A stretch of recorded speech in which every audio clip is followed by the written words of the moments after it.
नमस्कार मंडळी, आपल्या सर्वांच्या आवडीच्या बटाट्याच्या काचऱ्या बनवत आहे. त्यासाठी 3 मीडियम साईजचे बटाटे स्वच्छ पाण्याने धुवून घेतले. साल न काढताच मी याच्या एकदम पातळ अशा स्लाइस करून घेतलेल्या आहेत. जर असं पातळ एकदम चिरायला जमत नसेल तर वेफर्सच्या खिसणीने सरळ किसून घ्या. फोडणीसाठी कढईमध्ये 1.5 चमचा तेल घेतलेले आहे. तेल चांगलं गरम झाल्यानंतर यामध्ये मोहरी घालायची, जिरे घालायचं. जिरे मोहरी चांगलं तडतडल्यानंतर यामध्ये भरपूर असा कढीपत्ता घालायचा. त्यानंतर चिरून घेतलेल्या बटाट्याच्या स्लाइस घालून घ्यायच्या. चवीनुसार मीठ घालायचं आणि हे व्यवस्थित असं परतून घ्यायचं. मीठ बटाट्याच्या फोडींना व्यवस्थित असं लागलं गेलं पाहिजे. त्यानंतर झाकण ठेवून 4 ते 5 मिनिट शिजवून घ्यायचं.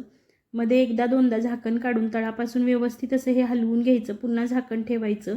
4 ते 5 मिनिटात या बटाट्याच्या स्लाइस व्यवस्थित शिजल्या जातात. त्यानंतर यामध्ये हळद घालायची. आवडीनुसार लाल तिखट किंवा कोणताही घरचा साठवणीचा मसाला किंवा काळं तिखट घालायचं.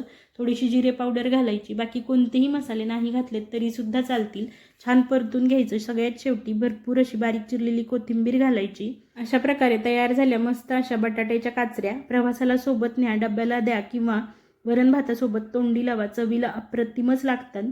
तुम्हाला बटाट्याच्या काचऱ्या डब्याला न्यायला आवडतात की वरण भातासोबत खायला आवडतात? नक्की सांगा. नक्की करून पहा. आवडल्या तर लाईक, शेअर, सबस्क्राईब आणि फॉलोसुद्धा नक्की करा.